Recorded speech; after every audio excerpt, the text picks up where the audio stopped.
Good to see y'all.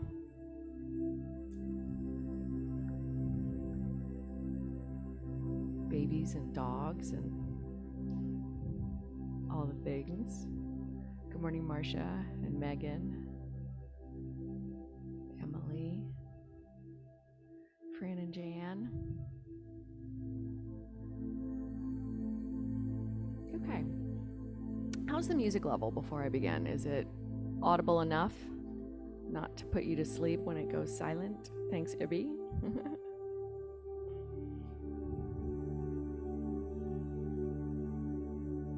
All right, we're working our way through book 3, which is the portion on accomplishments. In other words, what kinds of things happen if you do these practices? So we're on Sutra 3.3.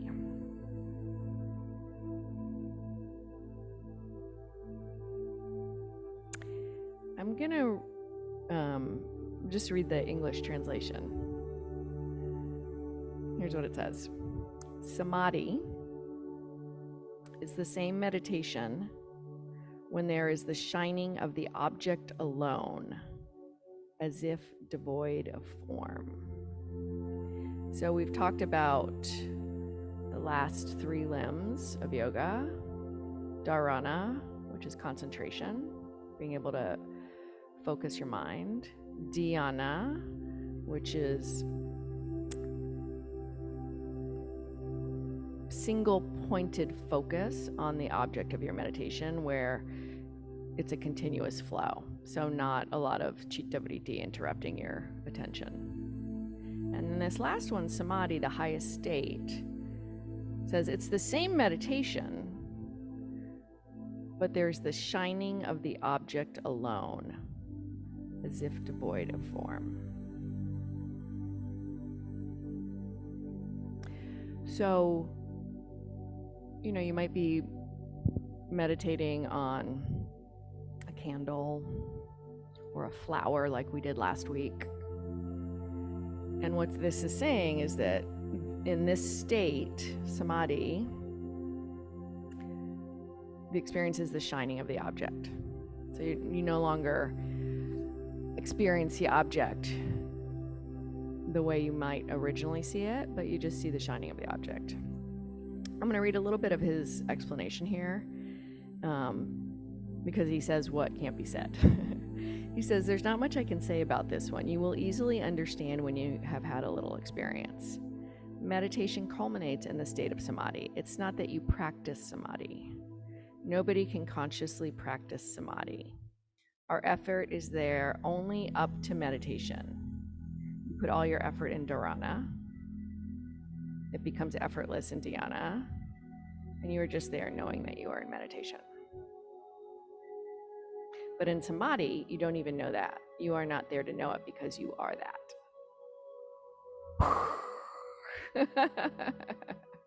What does that mean? I'm going to ask before we do our practice today if anybody has a sense of this experience or has had this feeling of merging. Fran, would you like to say anything about it? Right? What's there to say?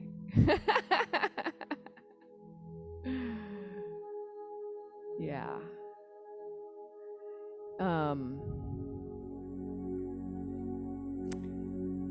So I'll share a story about a person that I think may have reached this state. There's a teacher named Ram Dass. Raise your hand if you've heard of Ram Dass, just so I have a sense of kind of how much background to tell. Okay, so Ram Dass is actually, his American name was, I don't even remember now. He was good friends with Timothy Leary in the 60s, and they dropped a lot of acid, and they traveled all over the world and met gurus and thought they were finding enlightenment. And there's so much to say and so many teachings he has. He wrote the book Be Here Now. And then a long time ago, actually, he had a stroke. I want to say at least 20 years ago. And it impacted him so intensely that he had a lot of insight after his stroke. He even wrote a book about it. I think it was called Stroked. And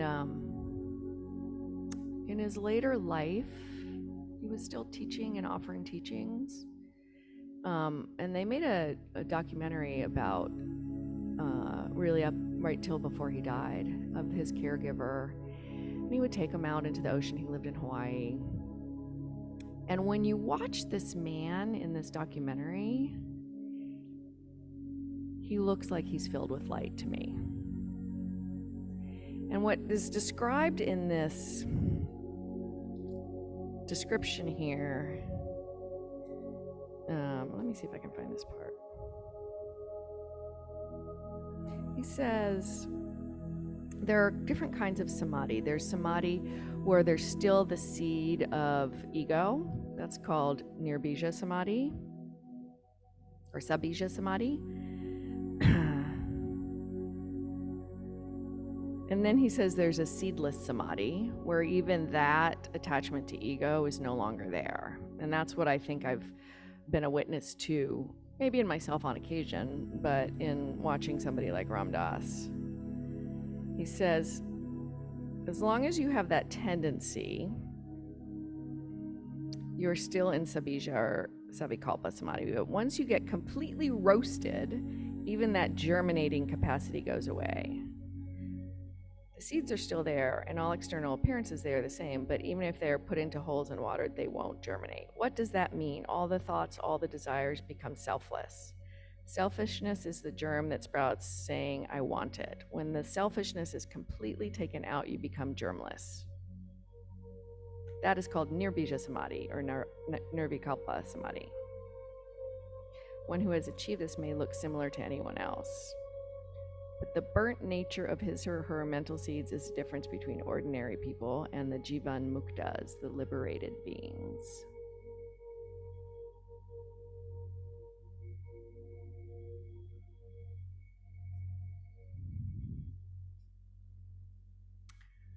So, from a practical standpoint, I think there's a few things for us as just ordinary humans living life of a householder. None of us are living in a cave. None of us are free from obligation. So what does this mean?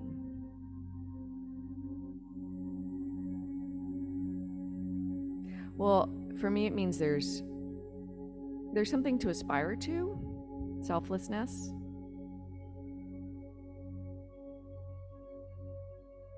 And there's something to cultivate in my own practice, which involves a lack of selfishness. So what that might look like is, as we practice these tools that raise awareness, that there's that moment where we're like, oh, we're getting caught up and having a self-focused reaction to this thing that's happening. Let go. So I'll give you a really stupid example of like getting caught. So I meditated this morning. I was like, the whole thing about connecting to the shining object, the light. And then I came in and I logged in and I got here plenty of time to get settled in. And I'm sitting here and none of the other squares are coming up. I was like, maybe I did something wrong. So I checked it out. I was like, oh yeah, I'm logged into the wrong one. And then there was this thing, like, I got to explain to people what happened somehow to like make sure I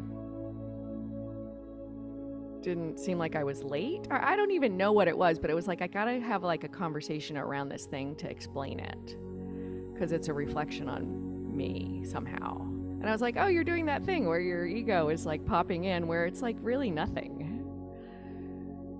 And, I mean, there's larger forms of selfishness and self-protection than this silly example, but it's happening all the time where we have a moment where we think we're separate and we have to explain ourselves and we have to defend ourselves. And yet, maybe that's not so.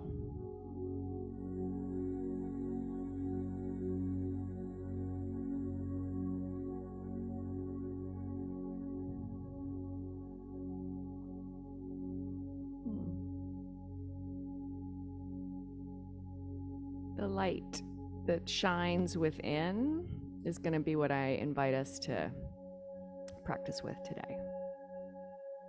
So I'm going to invite each of us to create a posture that's fruitful for your practice. Somebody asked me this week, somebody that comes to this class on occasion was like, is it okay if I lay down? You can lay down as long as you don't fall asleep.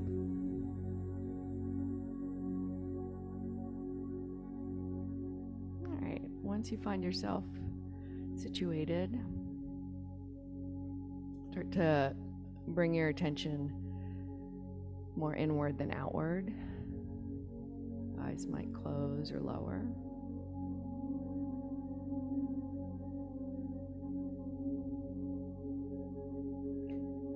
Sense the support of your foundation, your physical body supported.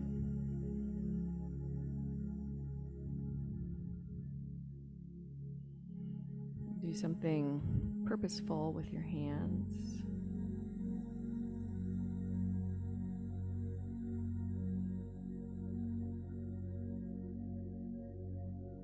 And create a clear channel for energy in your spine. So that might look like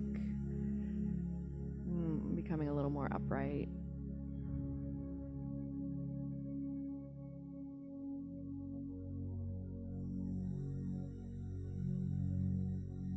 Bring your attention to your breath as it is.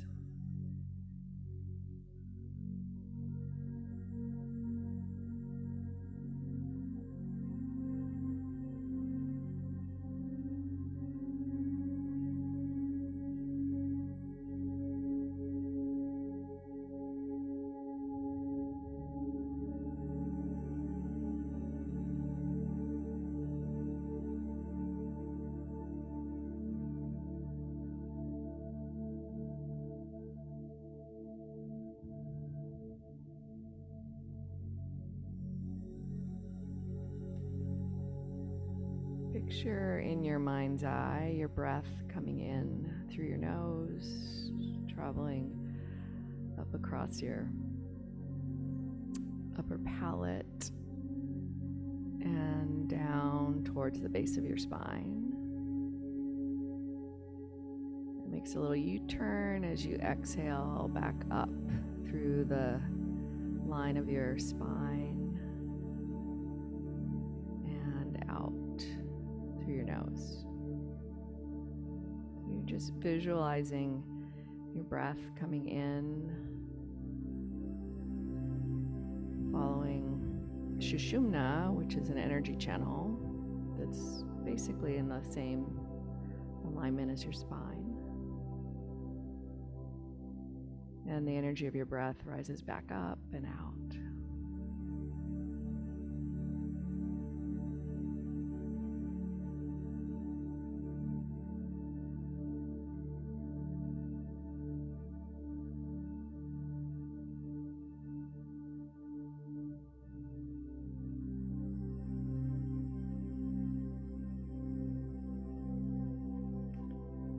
Whatever visualization you have of your breath probably has an energetic quality. Just get a sense of the energy of your breath as it comes and goes.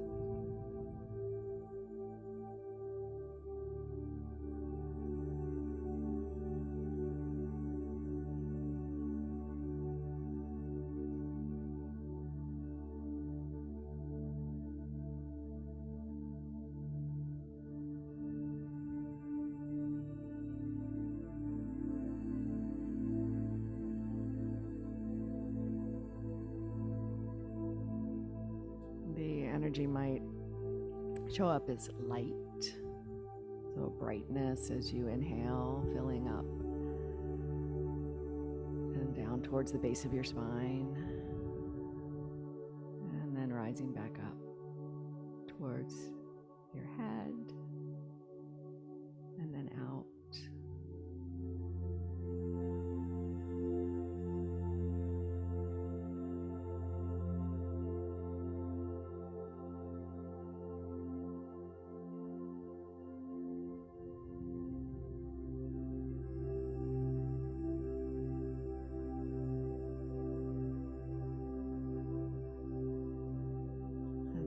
Next breath in, allow the energy to expand beyond your spine towards your limbs, and then contract and exhale.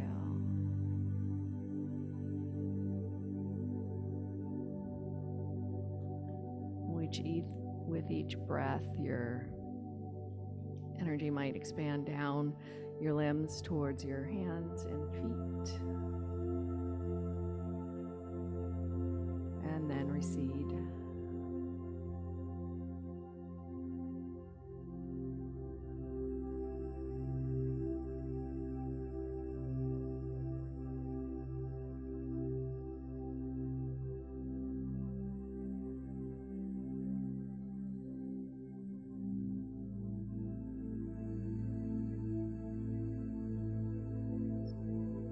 Some brightness to grow within you.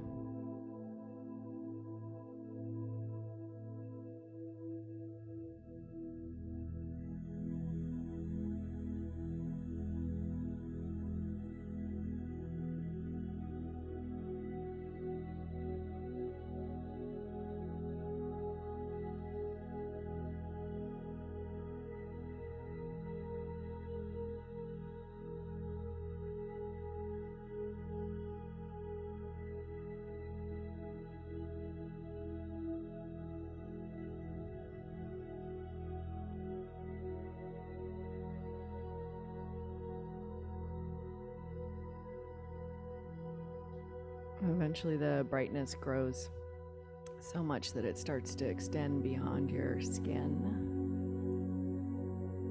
You might sense a kind of a glow about yourself.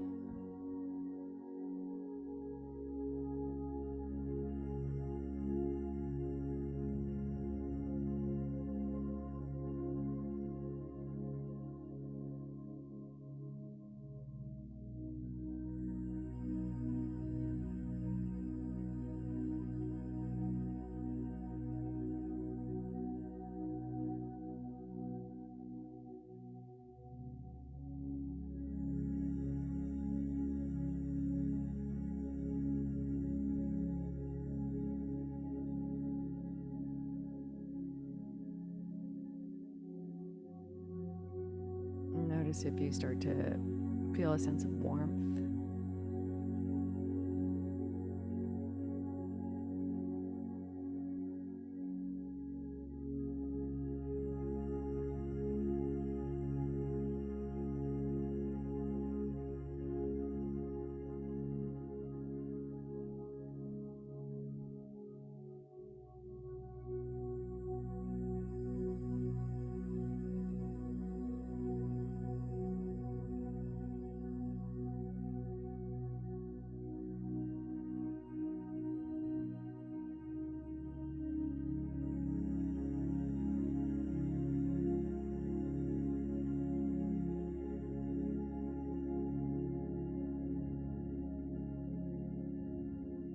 Imagine that warmth being felt by somebody start nearby. So if there's a being in the room with you, maybe they feel the energy that you're emitting, glowing.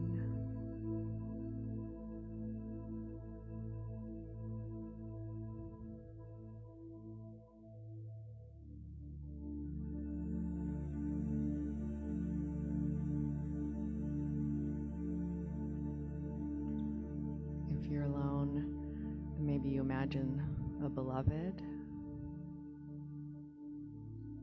being the beneficiary of that energy.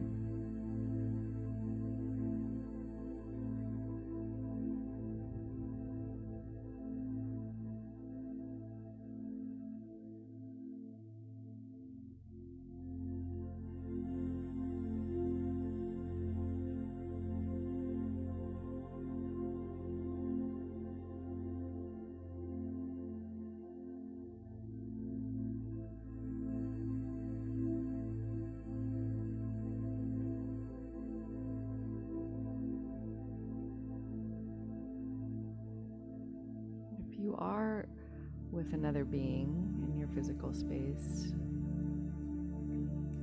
attune to any energy you sense from them. It might start as warmth,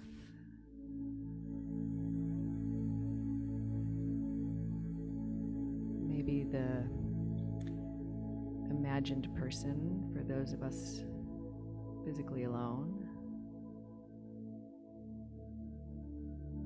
Maybe we sense their energy.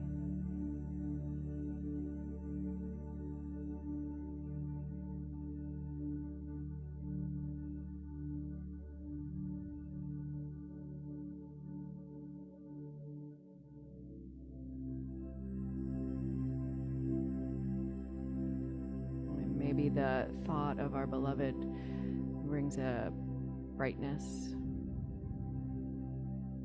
to our energy.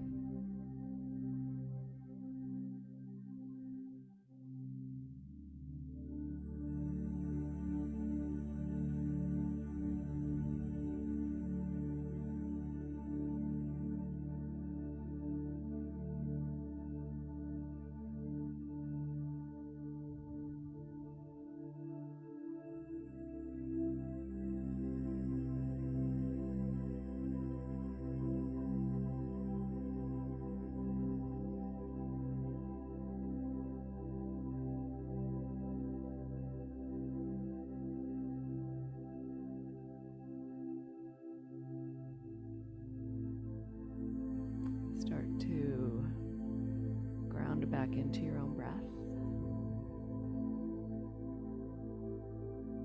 your body.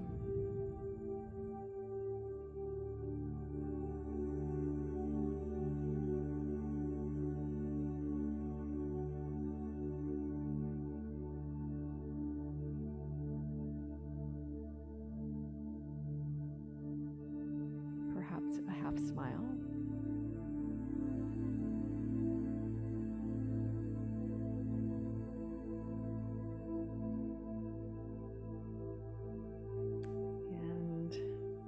Take a deeper, fuller breath.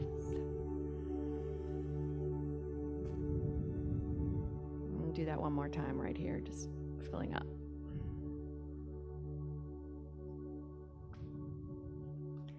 And you're welcome to open your eyes.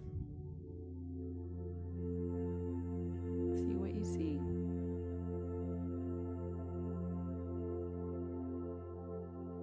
Insights? Comments?